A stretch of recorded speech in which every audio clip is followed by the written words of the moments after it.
오늘은 사도행전 10장부터 우리가 공부를 해보겠습니다.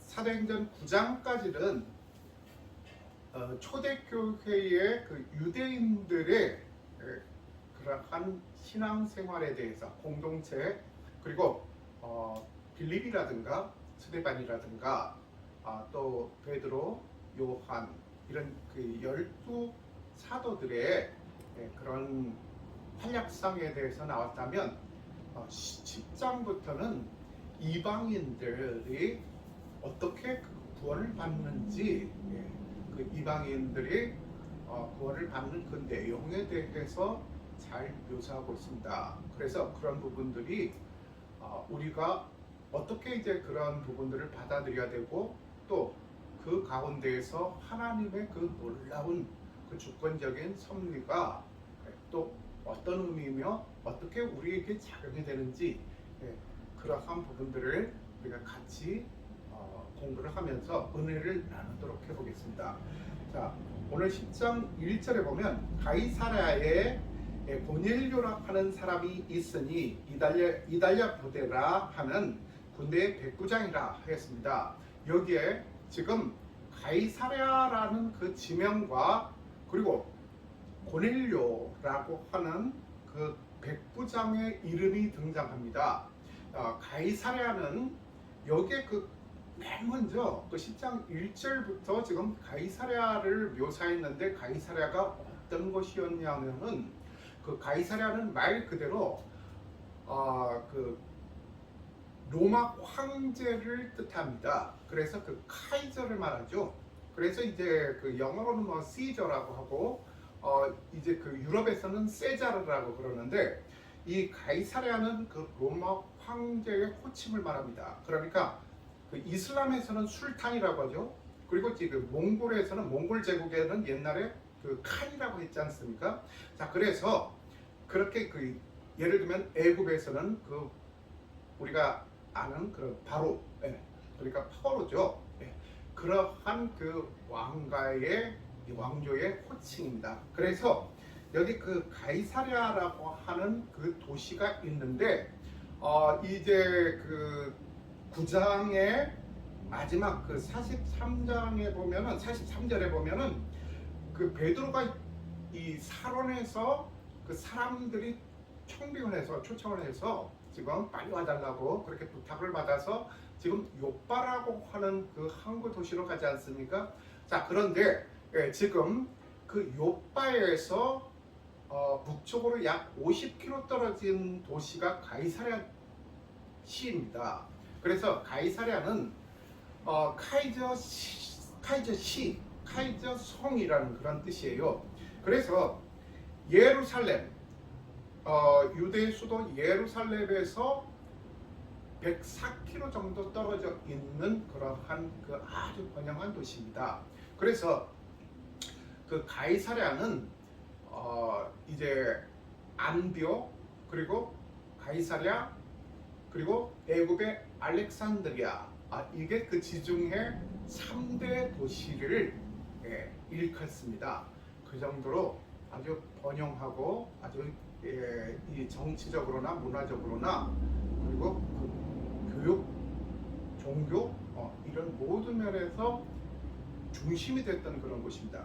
그래서 왜 그러냐면은 지금 그 가이사랴가 지금 유대 지방의 항구 도시지 않습니까? 그래서 지중해를 끼고 있고, 그리고 또 북쪽으로는 그 유럽 쪽, 소아시아 유럽을 진출할 수 있는 그런 곳이고, 그리고 남쪽으로는 애굽으로 갈 수가 있습니다.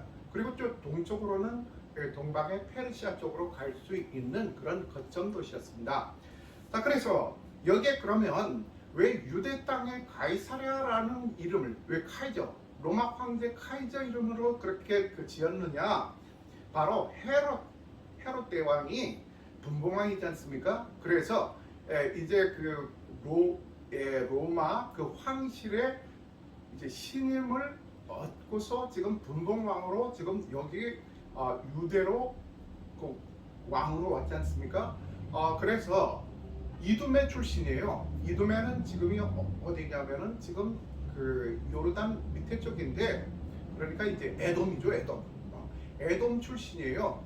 그래서 지난번에도 언젠가 우리가 이제 그 말씀을 나눴지만, 에돔인이기 때문에 뭡니까? 이방인이라는 거죠. 이방인이면서 분봉왕으로 이렇게 와 있기 때문에 유대 사람들에게 그 신임을 그렇게 얻지를 못했습니다. 그러니까 바로 이 로마의 황실의 그런 적극적인 지지를 얻어내야 하는 그러한 좀 뭔가 이렇게 어중간한 그런 처지에 있었다는 것입니다. 그런데 굉장히 사악하고 교활하고 그리고 이 기회주의적인 그런 왕이 바로 헤롯이지 않습니까? 그래서 이 지금 그 유대로 이 분봉왕으로 오면서 로마 황실에 아부하기 위해서 로마 황제 카이저 이름을 딴 도시를 거기다가 이제 건설을 했습니다. 그래서 거기에는 이제 원형극장, 아주 그 2,000에서 3,000명을 수용할 수 있는 거대한 원형극장이 있었고, 그리고 또 백색으로 된 그 대리석 궁전을 갖다 지어놓고, 그리고 또 거기 판신전을, 로마 판신전을 거기다가 이제 지어놓고 그렇게 했습니다. 자, 그리고 그 수로를, 그 가이사랴 쪽이 이제 물이 없는 곳이었어요. 그런데 그 위쪽으로 약 12km 정도 더 북상에서 올라가면 갈멜산이 나옵니다. 갈멜산 하면 엘리야의 그 840명 그 이방 사이비 제사장들하고 이렇게 그 대결을 단판지었던 그 산이지 않습니까? 거기서 이제 그 갈멜산에서 흘러내리는 물을 수로를 통해서 12km나 수로를 축조를 해서 그 원활하게 그 가이사랴로 이 통하게끔, 물이 그렇게 흘러내려오게끔 해서 물 문제를 해결했다는 것입니다. 그리고 또 거기에는 이제 바다 해변 궁전을 만들어 놓고 아주 이제 거기서 이 유대의 한 중심에 그 가이사랴라는 그런 그 로마식 그런 그 도시를 그렇게 건설했다는 것입니다. 그래서 거기에는 그러니까 당연히 그 로마의 총독부가 있었고요. 또 거기에 이제 이 사도 바울이 로마로 선교를 가기 전에 거기서 이제 그 체포가 돼서 이 가이사랴 그 법정에 세워집니다. 그래서 로마 총독 베스도와 그리고 그 헤롯 안티파스, 헤롯 안티바죠. 그 헤롯 안티파스 앞에서 이제 그 변론을 합니다. 사도 바울이. 그래서 나중에 그 이 헤롯 안티파스와 이 베스도가 이 사도 바울을 추궁하고 굉장히 그렇게 이제 몰아붙입니다. 그래서 이 사도 바울이 어떠한 그러한 그 선포를 하느냐면은, 나는 로마 시민권을 갖고 있기 때문에, 로마 시민이기 때문에 가이사 앞에서 내가 상소하겠습니다 라고 딱 선언을 해서 결국은 로마로 그렇게 압송되면서 이제 로마의 그 3차 선교 여행을 시작하는 계기가 됩니다. 자, 그래서 여기는 그렇게 그 종교적으로 그 성경적으로 굉장히 연관이 있는 곳입니다. 그런데 이 가이사랴 하면은 또 생각나는 게 뭐가 있습니까? 가이사랴 빌립보라는 데가 있어요. 그래서 사람들이 혼동을 해요. 이 가이사랴가 그 가이사랴 빌립보하고 혼동을 해요. 가이사랴 빌립보는 이 그 내륙에 있는 그 헬몬산 밑에 쪽에 있는 갈릴리 그 바다, 갈릴리 호수 그 근처에 있는 거기도 또 로마식 도시입니다. 그거는 지금 누가 지었느냐면은 그 헤롯 빌립, 그러니까 헤롯의 이제 그 후계자죠, 헤롯 대왕의. 그래서 지금 이 가이사랴는 헤롯 왕부터 헤롯 안티파스, 그 다음에 헤롯 에, 아그리파 1세, 2세까지 이렇게 그 4대 왕들이 이제 계속 이제 여기서 그 정치를 했던 곳이 지금 가이사랴고, 아까 지금 나중에 언급했던 그 가이사랴 빌립보는 예수님께서 그 제자들을 데리고 가서 이 가이사랴 빌립보에서 그 어떤 질문을 합니까? 사람들은 인자를 누구라 하느냐라고 물었던 곳. 그래서 그 예수, 나중에 베드로가 주는 살아계신 하나님의 아들이시다 라고 그렇게 고백을 했던 곳이 바로 이 가이사랴 빌립보입니다. 그러니까 그 빌립보는 누구냐면은 그 헤롯 필립, 헤롯 대왕의 이름이에요. 그래서 가이사랴와 그 로마 황제 가이사랴와 헤롯 대왕의 이름을 같이 합해서 가이사랴 빌립보라고 그렇게 지었다는 것입니다. 그래서 또 여기 가이사랴라고는 지중해 이 항구 도시 여기와 또 뭔가 이렇게 구별을 해야 되기 때문에 이름을 가이사랴 빌립보라고 했던 것입니다. 그래서 그러한 지명을 우리는 혼동해서는 안 됩니다. 자, 그래서 여기에 가이사랴에 고넬료라고 하는 사람이 있으니, 고넬료가 원래 그 원어 이름으로는 코넬리우스라는 사람이에요. 이 고넬료가 어떤 사람이냐면은 이탈리아 부대, 그러니까 이탈리아 부대라는 말입니다. 그래서 이탈리아 부대라 하는 군대의 백부장이라 했습니다. 백부장이 누구냐면은 어떤 그 지위냐면은, 그러니까 100명의 군사를 거느린 그러한 관원을 말합니다.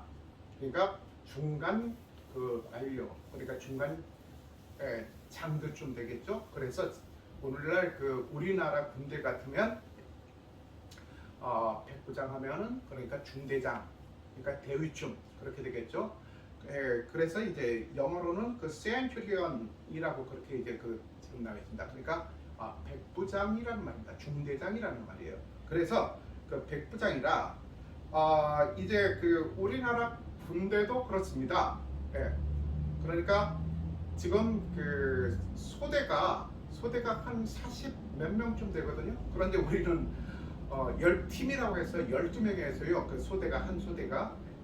그런데 지금 일반적으로 보병들은 이제 한 43명, 45명 정도 그렇게 됩니다.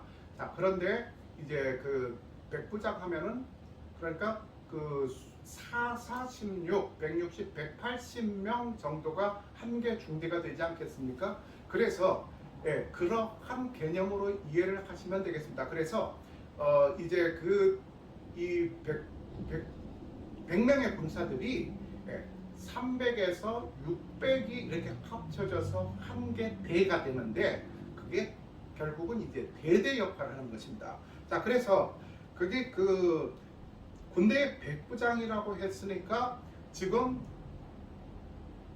이제 장교고, 그리고 말단도 아니고 말단 병사도 아니고 장교고 100명을 이렇게 쥐락펴락 이렇게 인솔하는 사람입니다. 그래서 물론 그 총독부의 그 총독을 그렇게 호위하는 그러한 목적으로 지금 여기에 그 가이사랴에 파견돼서 그 로마 군대들이 왔겠죠. 그래서 그 친위대의 그 중간 간부라는 것입니다. 그러면 그 위세도 만만치 않습니다. 로마가 얼마나 그렇게 그 번영하고 아주 이제 이 역사적으로도 굉장히 그렇게 이제 그 문화적으로 출중했느냐면은, 이 밖에 나가서 이 병사들은 계속 이제 장군들하고 그렇게 이제 그 군사들은 싸우지 않습니까? 그런데 로마라는 그 이 제국은, 로마 제국은 사람들이, 그 로마인들이 뭐라고 했냐면은 제국은 영원할 것이다 라는 그렇게 말을 할 정도로 1000년 동안 아주 태평성대를 누렸습니다. 자, 그래서 그 지금 로마의 이 황실이라든가 각종 그 대형 연회장에서는 항상 그 고위 관리들이 피로연 축제를 항상 열었다는 것입니다. 그래서 매일 먹어요. 매일 먹고. 그러니까 사람들이 어떻게 했느냐면은 음식을 그러니까 갖다 놓고 계속 먹으면서 춤추고 하잖아요. 그러니까 음식을 많이 먹으니까 이제 계속 음식이 맛있는 음식은 계속 이 대령이 돼요. 들어와요. 그러니까 배가 불러서 더 이상 못 먹잖아요. 예. 그러면 가서 이 화장실 같은 데 가가지고 손으로 목을 손가락으로 이렇게 찔러가지고 막 해가지고 토해내고 또 와서 또 먹고 또 와서 또 먹고. 그리고 또 향수가 굉장히 발달했습니다. 향수 문화가. 자, 그래서 그 향수가 오늘날 같은 그러한 그런 화학적인 그러한 그 제품이 아니라 천연 향수. 그러니까 장미꽃이라든가 그런 데서 이제 그 장미꽃 잎 같은 데서 추출해낸 그런 향기를 담아서 이제 향수를 만들었는데 귀족 여인들은 그 향수를 먹기도 했다는 것입니다. 그러니까 화학 향수 같으면 먹으면 이제 병원에 가야 되겠죠. 그런데 천연이니까 괜찮은 거예요. 왜 향수를 먹었을까요? 그러니까 음식을 많이 먹잖아요. 많이 먹고 그리고 또 막 이제 그 춤추면서 이렇게 막 이 리듬에 맞춰서 막 이제 몸을 많이 이렇게 움직이잖아요. 그러다 보면은 가스가 나오는 거예요. 그럼 냄새가 나면은 악취를 풍기면 망신을 당하니까 향수를 먹고 그렇게 이제 무의식 중에 가스가 나와도 그런 악취가 안 나오게끔 그렇게 향수를 먹고 그 정도로 로마는 번영한 그런 제국이었고 그리고 또 뭡니까? 로마가 멸망한 이유는 뭐 여러 사람들이 뭐 그렇게 얘기를 합니다. 뭐 타락해서 그렇다, 성적으로 타락해서 그렇다, 아니면은 뭐 공중 목욕탕이 발달하면서 성적으로 타락해서 그렇다. 물론 그런 영향도 있었습니다. 그런데 정말로 그 로마가 멸망한 이유는 쉽게 말해서 아이러니하게도 너무 부강하고 너무 번영했기 때문에 망했다고 그럴 정도입니다. 자, 그래서 지금 여기에 그 로마 군대, 이탈리아 부대의 백부장, 그것도 아주 그 100명이나 거느리는 그렇게 위세를 갖춘 그러한 그 고넬료라는 것입니다. 그러니까 얼마나 그 사람들을 이제 사람들 앞에서 우출되고 거만할 수가 있겠습니까? 그런데 지금 이 고넬료가 어떤 사람이냐? 그가 경건하여 했습니다. 경건을 헬라어로 유세베스라고 하는데 그가 경건하여 온 지방과 더불어, 그러니까 경건하다는 것은 그 하나님 앞에서 신령하고 그리고 또 그 기도의 생활을 하고 또 하나님의 말씀에 순종하면서 사는 그런 사람이었다는 것입니다. 자, 그런데 유대인도 아니고 지금 이탈리아 사람이라는 것입니다. 로마 사람. 자, 그런데 그러한 아쉬울 게 없는 그 이방인이 지금 하나님 앞에 그가 경건하여라고 그렇게 지금 이 고넬료라는 사람을 묘사하는 그 처음 서두부터 지금 경건한 사람이라고 시작합니다. 이 누가가 지금 사도행전을 기록했지 않습니까? 누가는 직업이 뭡니까? 의사죠. 그래서 굉장히 치밀하고 또 그리고 섬세합니다. 디테일한 사람이에요. 그래서 여기에 그렇게 지금 그 고넬료에 대해서 이렇게 딱 그 경건한 사람이라고 시작하면서 그 소개를 시작하고 있습니다. 그래서 온 지방과 더불어, 그러니까 혼자만 경건한 것이 아니라 온 지방과 더불어서 경외하며 백성을 많이 구제하고, 하나님을 경외하고 백성을 구제했다는 것입니다. 이게 중요합니다. 그러니까 우리는 잘 생각해야 될 부분이 지금 하나님을 경외하고 하나님 앞에 그렇게 이제 그 경건하다는 것만으로 만족해서는 안 되고, 이제 그 많이 백성들을 많이 구제했다는 것입니다. 그래서 지금 그 유대인들이 그 이방인들 그리고 이방인 그 신자들을 굉장히 무시하고 멸시했습니다. 왜 그렇습니까? 바로 선민 사상 때문에 그래요. 예. 그래서 하나님이 우리만 선택했고 우리만 구원을 해주실 것이고 우리만 복 주신다라고 그렇게 생각을 했고 이방인들은 지위 고하를 떠나서 마치 그렇게 개나 짐승처럼 그렇게 멸시를 했다는 것입니다. 자, 그런데 지금 이 고넬료는 백성을 많이 구제하고 하나님께 항상 기도했다고 했습니다. 그런데 여기서 그 항상이라는 것은 always가 아니고 regularly, 그러니까 꾸준히 규칙적으로 그렇게 시간을 내서 시간이 되면 기도하고 했던 그런 아주 신앙의 사람이었다는 것입니다.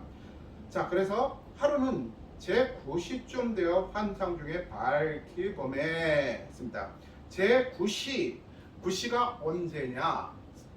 아웃시를 말하는 것이 아니고 이제 유대 그 시계와 지금 우리의 현재 시계를 어떻게 이해를 하면 쉬우지 하면은 딱 반으로 나눠서 반대쪽을 생각하시면 됩니다. 제9시면 몇 시겠습니까? 오후. 딱 반대. 예. 그러니까 12시잖아요. 12시간이 있는데 그러면 9시예요. 그러면 그 9시에서 반대를 딱 이렇게 이제 가보면 어딥니까? 3시, 오후 3시를 말해요. 12시면 언제일까요? 12시면 몇 시일까요? 12시면 바로 6시죠.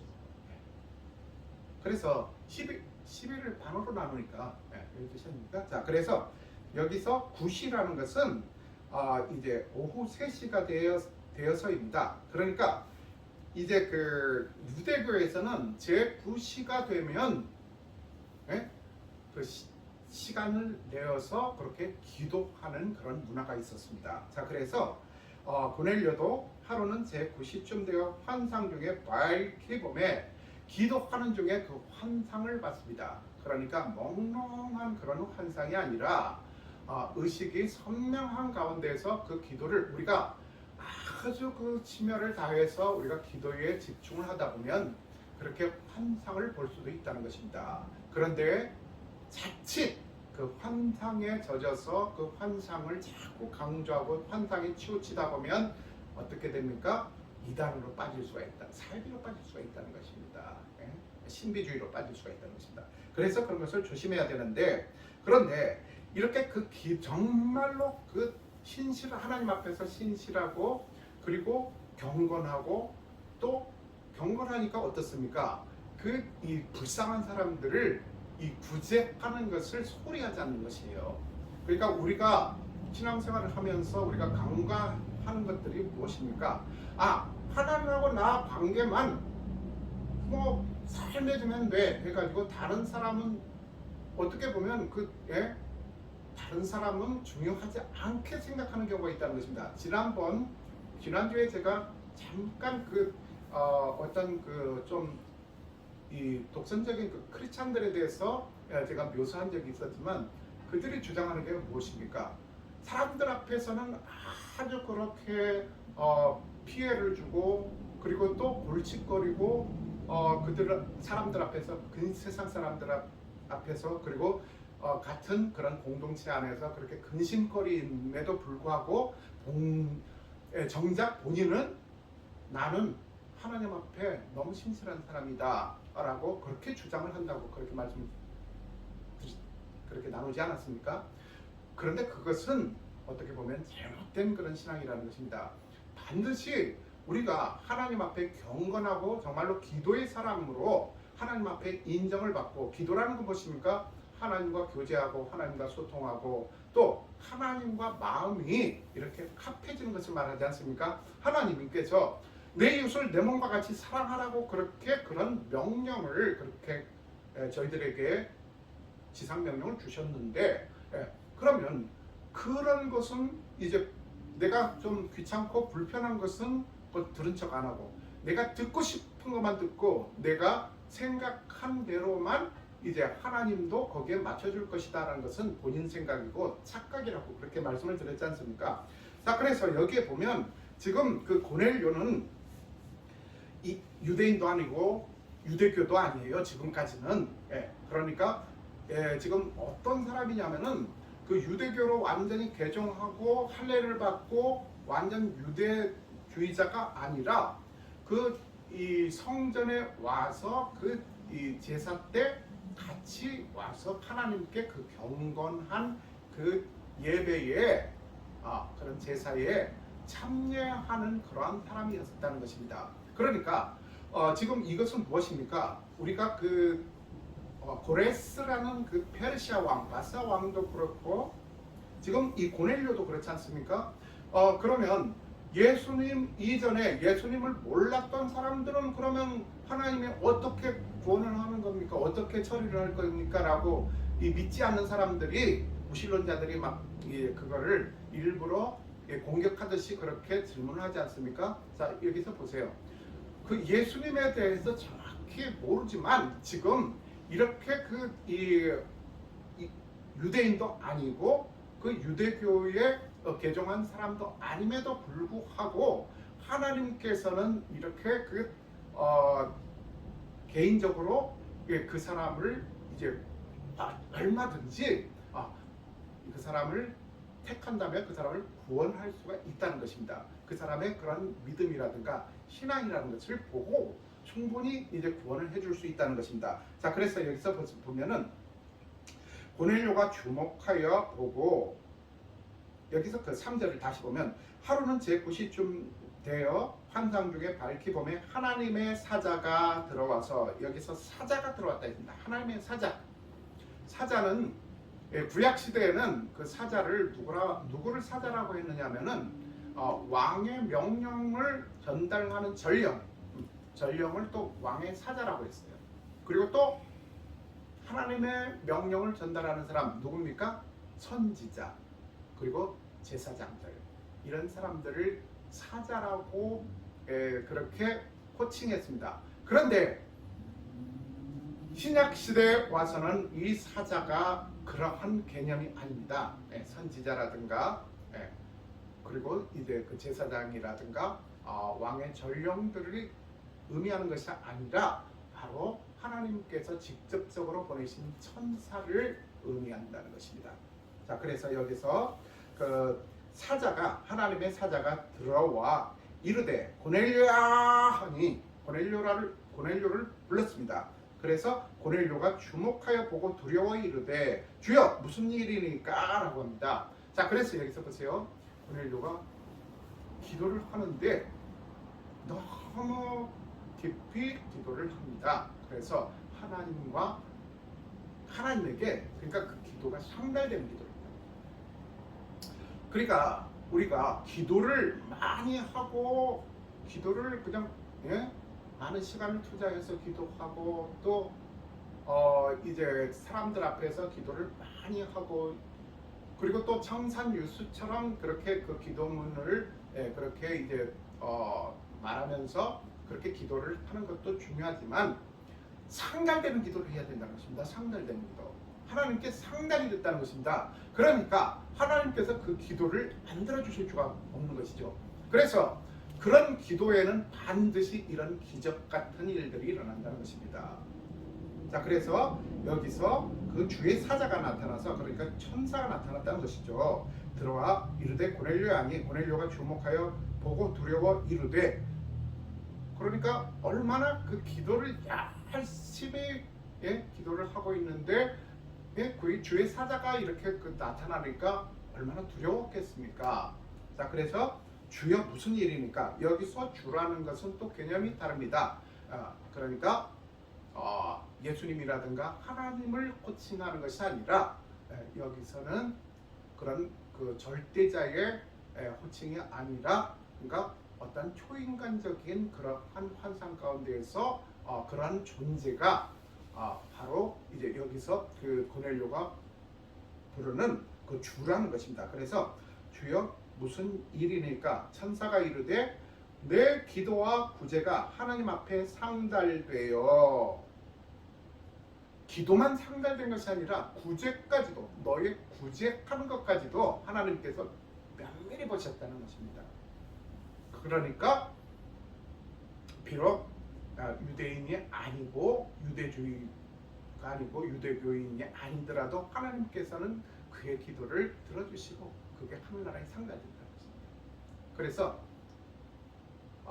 이제 선민 사상을 가진 사람들 보면은 그러니까 유대인들이죠. 유대인들은 자기네 외에는 구원을 못 받는다고 생각하고, 그리고 또 할례를 받아야 된다고, 하나님 앞에 거룩한 백성으로 그렇게 표시가 된다고. 그리고 기도를 많이 합니다. 유대인들 기도 많이 안 합니까? 그런데 그것은 어떻게 보면 의무적이고 마지못해서 하는 기도, 그리고 형식적인 세레모니 같은 기도, 남들에게 그 보여주기 위한 기도, 나도 이렇게 기도를 하고 있다라는 것을 남들에게 인정받고 남들에게 또 보여줘서 그걸 각인시켜줘야 된다는 그런 의무감을 갖고 있어서 그런 기도를 하니 하나님께서 그런 기도를 들어주시는 것이 아니라 지금 이렇게 이방인일지라도 고넬료가 하는 기도, 그리고 고넬료가 구제한 그런 모습들을 하나님께서 보시고 응답하여 주시고 이렇게 나타나 주신다는 것입니다. 그래서 우리는 아까 말씀드렸듯이 잘못된 그런 선민의식에 빠져서 사로잡혀서는 안 된다는 것입니다. 그러니까 나는 하나님을 믿기 때문에 하나님께서 다 들어주시고, 하나님은 사랑의 하나님이기 때문에 사람들이 나를 욕하더라도 너희들이 잘 몰라서 그렇지 하나님은 내 맘 다 하시거든, 뭐 이런 잘못된 그러한 쓸데없는 그런, 왜 근자감이라고 그러나요? 그러한 자신감은 필요가 없습니다.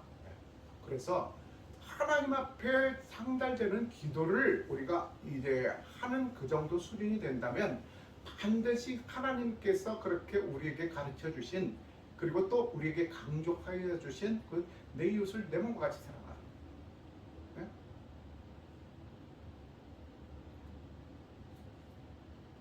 그게 반드시 그렇게 이제 병행이 돼야 된다는 것입니다. 5절에 보면 내가 지금 사람들을 요바에 보내어 베드로라 하는 시몬을 청하라. 그러니까 원래 베드로가 사론에 있었는데 다비다가 이제 구제를 많이 하던 그 여인이 죽어서 그 베드로를 이제 그 요바로 사람들이 이제 청하지 않습니까? 그래서 지금 이 요바에 보내어 베드로라 하는 시몬을 청하라 했습니다. 그러니까 지금 이제 그 9장에 나와 있는 마지막 43절하고 지금 이게 지역이 지금 연계가 되고 있어요. 그래서 그 베드로라는 시몬을 청하라. 그는 무두장이 시몬. 그러니까 베드로도 시몬이고 지금 여기 무두장이도 시몬이에요. 무두장이가 뭐라고 했습니까? 피장이라고 또 하는데, 피장, 무두장이, 그러니까 피장이라고 하는데 그 가죽을 재단하고 가죽을 세공하는 사람. 그래서 시몬이 집에 유숙하니 그 집은 해변에 있다 하더라. 그러니까 이제 아까 말씀드렸죠. 그러니까 요바도 항구 도시고 가이사랴도 항구 도시인데 50km 남쪽으로 이렇게 떨어진 곳으로 내려가면 바로 요바라는 곳이 있다는 것입니다. 그 요바라는 곳에 지금 시몬, 두 사람의 시몬이 있어요. 지금 베드로라는 시몬이 있고 무두장이 시몬이 있다는 것입니다. 자, 그래서 그 집에 유숙하고 있다. 그 집은 해변에 있다더라. 해변에 있을 확률이 상식적으로 생각해봐도 참 높죠. 왜 그렇습니까?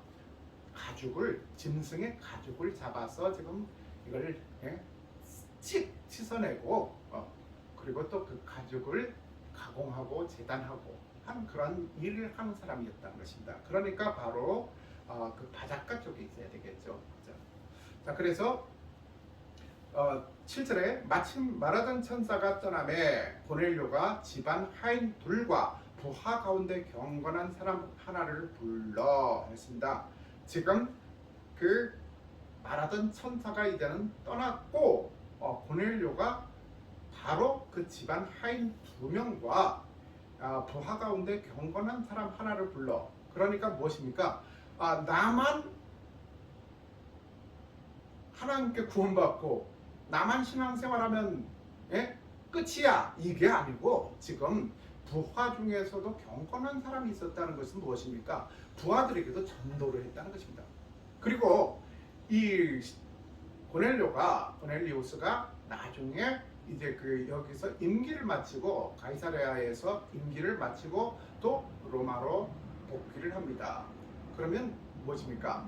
이 사람이 로마에 가서 그 하나님의 말씀을, 그리고 또 이게 여기서 이 유대에서 가이사랴에서 그렇게 체험했던 그러한 체험들을 간증하지 않겠습니까? 그래서 많은 사람들에게 하나님의 말씀을 전하는 그러한 전도사 역할을 했을 것입니다. 자, 그래서 여기서 다시 7절을 보면 마침 말하던 천사가 떠났고 고넬료가 집안 하인들과 부하 가운데, 그러니까 온 집안이 경건했다고 했지 않습니까? 그러니까 그 식솔들만 말하는 것이 아니라 거기에 딸린 하인들까지도 임진왜란 때 소서행장이라는 그 명장이 있었습니다, 일본에.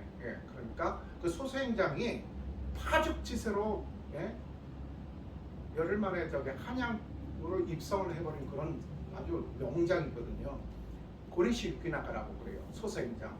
소서행장을 일본식 발음으로 고니시 유키나가라고 그러는데, 그 사람이 그 옛날에 예수교 선교사들의 이제 가서 이제 거기서 일본의 그 복음을 전합니다. 그런데 그 복음을 받아들였던 그 크리스찬이에요. 기리스탄이라고 하는데 일본말로. 근데 그 사람이 아주 이제 장점은 무엇이었냐면은 독실한 크리스찬인데 자기가 속해 있는 이 상부에서 쇼군이 이렇게 이제 봉토를 할양해 주지 않습니까?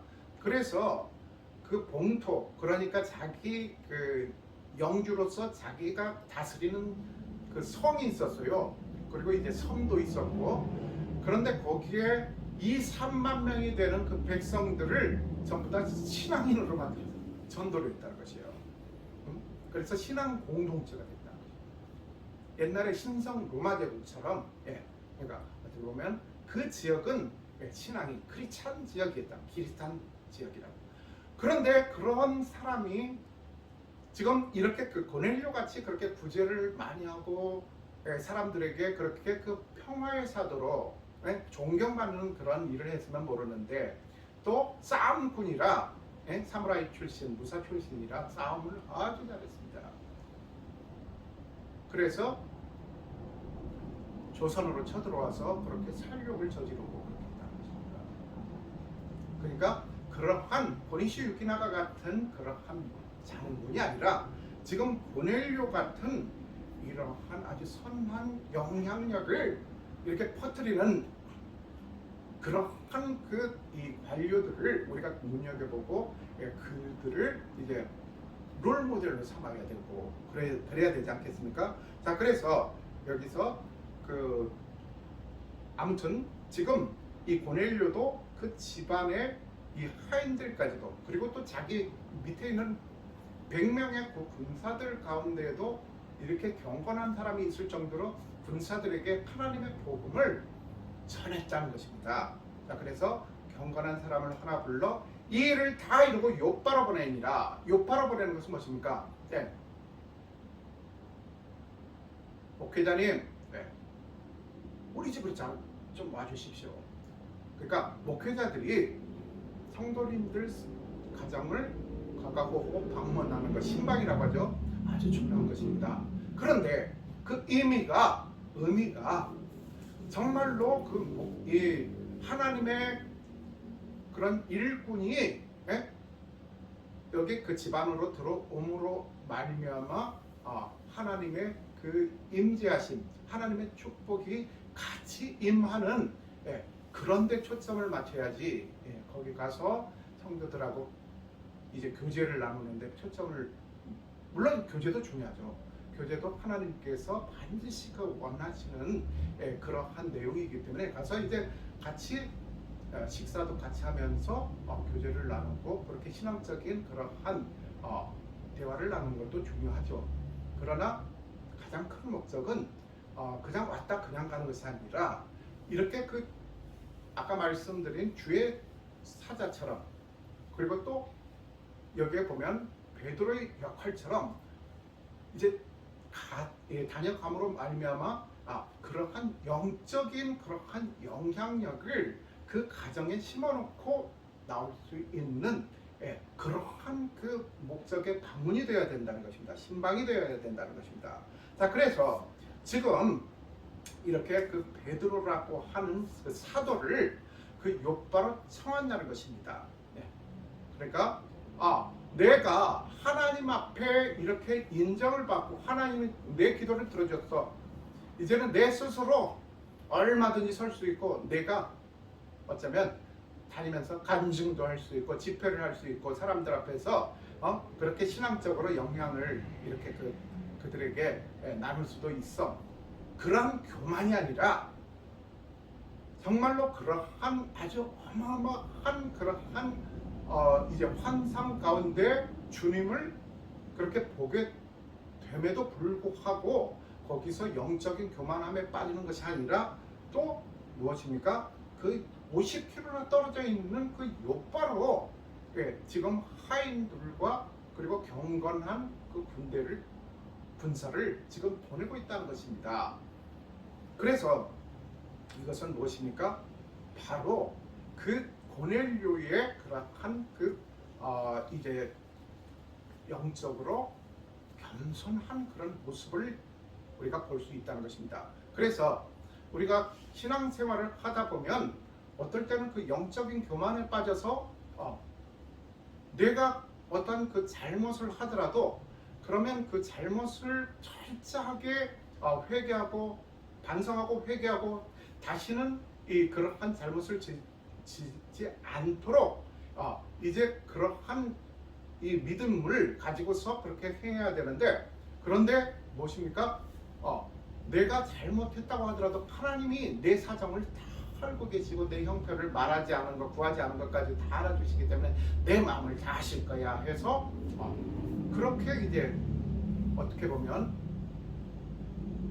모순적인 그런 신앙생활을 하지 않고 있나, 그렇게 이제 돌아가야 된다는 것입니다. 그래서 아까 말씀드렸듯이 비록 지금 이 이방이라고 할지라도 지금 이 고넬료의 환상을 통해서 그 고넬료에게 보여주신 그런 하나님의 은혜와 사랑, 그런 가운데에서 또 무엇입니까? 그 고넬료처럼 우리가 영적으로 낮아지고 정말로 체험을 많이 할수록, 그러니까 내가 이 정도면 신앙이 되었다라는 그런 자만심에 빠지는 것이 아니라 정말로 그러면 그럴수록 점점 더 하나님 앞에 낮아지고 무릎 꿇고, 그리고 또 내보다 더 뛰어난 그러한 믿음의 사람들을 인정해주고 존경해주는 그러한 문화, 그러한 믿음, 그런 신앙이 교회에 자리 잡아야 된다는 겁니다. 그런데 현실적으로는 어떻습니까? 누가 교회에서 어떠한 그러한 이 업적을 쌓았다, 아니면 또 누가 신앙적으로 어떠한 아주 그 좋은 일을 했다, 그렇게 하면 거기에 대해서 우리가 겉으로는 아유 잘하셨습니다 그러면서도 마음속으로 그런 부분에 대해서 좀 뭔가 시기하고 질투하고 그런 점이 없습니까?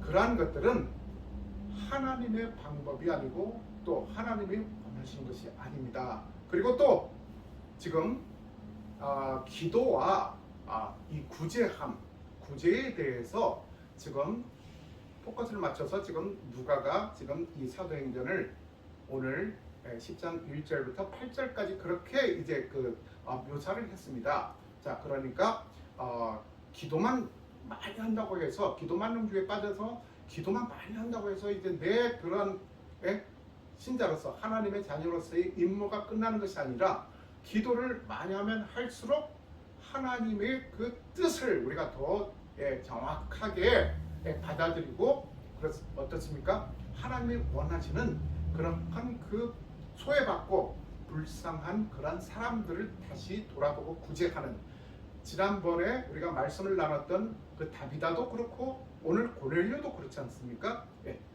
공통점이 무엇입니까?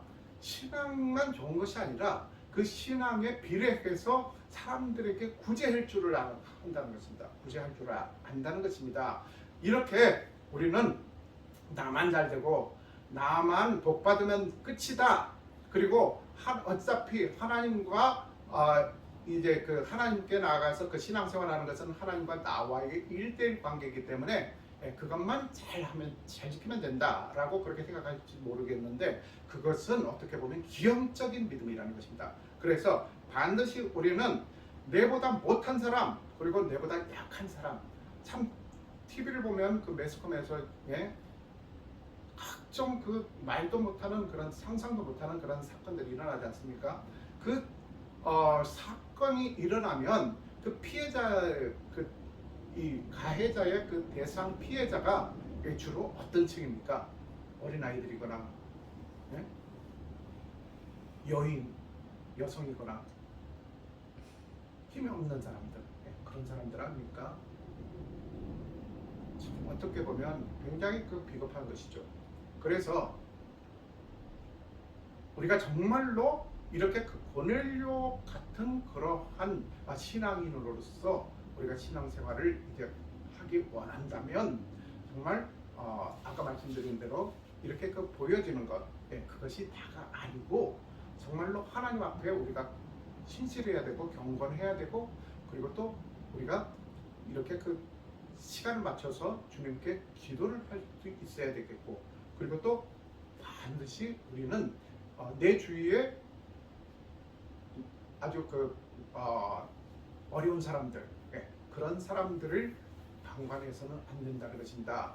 그래서 이렇게 하나님의 사랑을 우리만 받으면 된다라는 그러한 이기적인 마음이 아니라, 정말 그 하나님께 받은 그 은혜와 사랑을 내가 그 하나님께 받은 게 이만큼 크기 때문에 나도 내보다 못한 사람들에게, 그리고 불쌍한 사람들에게, 소외받는 공동체 이웃들에게 더 나눠주면서, 그렇게 할 때 하나님께서 이렇게 그 기도가 하나님 앞에 상달될 것이고, 그러면 하나님께서 그래, 너 아주 좋은 일을 했구나, 선한 일을 했구나 라고 그걸로 끝나는 것이 아니라, 이렇게 기적과 같은 일들을 우리들에게 일상 가운데에 날마다 보여주신다는 것입니다. 그래서 이렇게 하나님께 상달되는 기도, 그리고 하나님과